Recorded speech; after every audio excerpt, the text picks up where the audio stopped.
I'm Kevin Crawford from Kevin Crawford Consulting, and welcome to the Executive Mirror. Well, welcome back to the Executive Mirror. I'm Kevin Crawford with Kevin Crawford Consulting, and I am again here with Relly Nadler. Thank you, Kevin. I'm Relly Nadler with True North Leadership. So I love these conversations, and I think we're going to talk now about the inner critic. And I'm sure you've dealt with executives with that. Maybe say a little bit of either your experience or what you've noticed with them. It's been my experience that every executive that I've worked with, if enough time goes by and enough conversations take place, they will admit that they are harsh on themselves and that they really don't have a belief that they're all that successful or accomplished in their position. I think this might come from the notion that we hear people talk about the executive façade so many times. Right. The façade. What do you know from that, from your... I think we all have that. And we think that maybe we're a fake. Maybe we're not as good.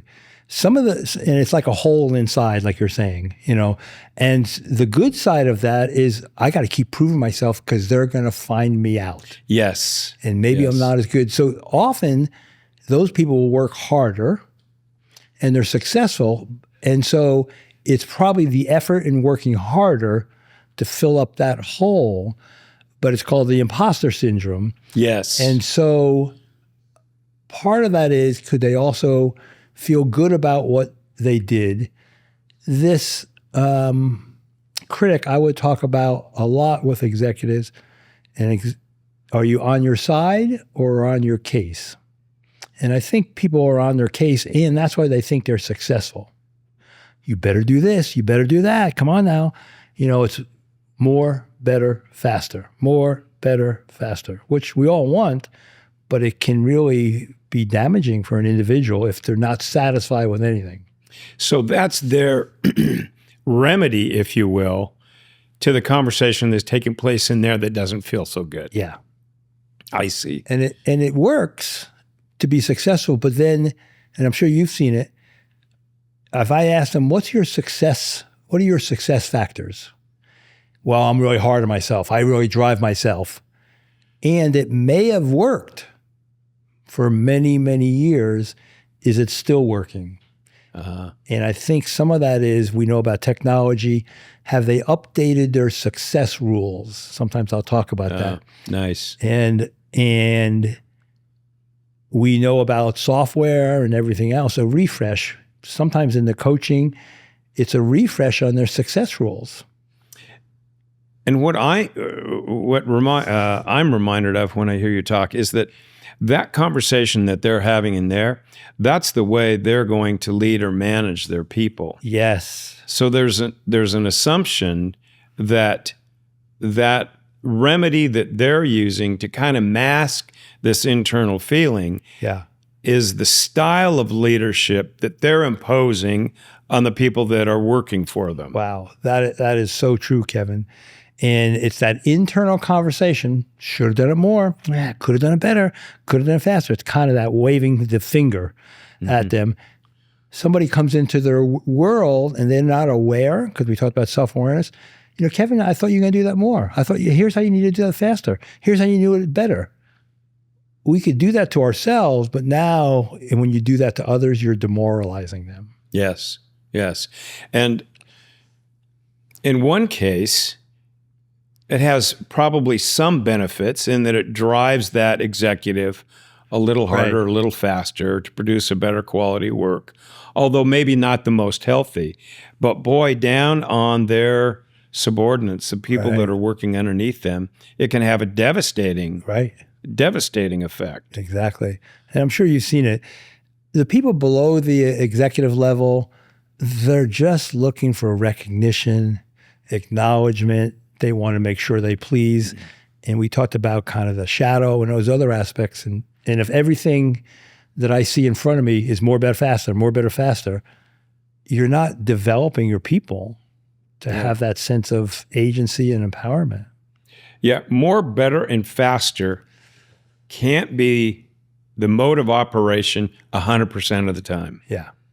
It just can't be. Right. And I think you've probably seen it, and it starts at the top, and often the leader is more, better, faster. It works for them, but will say to their folks, hey, you go home at 5. I got to stay here late. Don't try to stay here as late as I do if this is their CEO or leader. But I've coached those folks, and they're going, I see that person in the office. I don't want to leave before they do. I don't want to leave. Even though they said, go ahead. Yeah. Yeah. There's so much going on in the minds of not just the CEO, but all of those executives. So many conversations that are taking place there that they manage their people to quiet that conversation in their head. That's been my experience. And so if you really want to kind of get an idea of what's going on inside the head of an executive, you kind of watch how they're treating their people, okay? Right. Because it's almost as though it just oozes out of their pores. And if you're looking for it, you can really identify the talk that is going on inside of their head, because in all of their actions, they're trying to quiet that down. And if it's all done in the subconscious, they're not even aware of it. Yeah. But it screams to those that are sensitive to it. I like when you said that. It screams to them, and think of that. It's silent to them, but it's screaming. That's a nice paradox. So how are you able to have that conversation, or are you able to, with folks about what's going on in their head? Because I think it's sensitive stuff, because they may not know. Mm-hmm. With everything in coaching, it drives on data. And if you're allowed to speak to the subordinates and gather information and bring that back and present it as themes that you're hearing, not particular feedback from, individuals, but themes, and add some credibility to it because it's coming from multiple sources. Then we start digging into it, But there's such a wall on all this kind of stuff that if you just walk in and want to sit down and have a conversation, you're going to be having a conversation with the theatrics that the executive wants you to be a part of. Right. It's almost a play that takes place. Yeah. And so if you can get past that, and one of the ways that seems to work effectively for me is interviewing, whether it's an official 360 or just interviewing people, because if you're armed with data, they kind of have a more difficult time squirming out of that. Exactly. And then we can get the issues on the table. Yeah. Well, I would agree with you, whether it's interviews or 360-degree feedback. I remember working with a Navy SEAL, and I'm sure you've had these situations where he rated himself excellent on all these things. There was 15 different variables. And then his team, he was only average on all 15. And I looked at it, I said, ooh, this is going to be a hard conversation. He thinks he's excellent on 15. They only think he's average. And that perspective, and how do you get him to hear the reality and then have motivation, not devastation, to do something about it? And that's where it's really important that he feels safe with you. Yeah, yeah. Despite the mask, they got to feel safe with you so that they can say, I think there is a there that we need to explore. Yeah. Well, there's a lot more for us to talk about in Executive Mirror, and we will do that next time. Relly, thanks so much for the time. Appreciate it. Me too. Love it. Information, contact Kevin, CrawfordConsulting.com.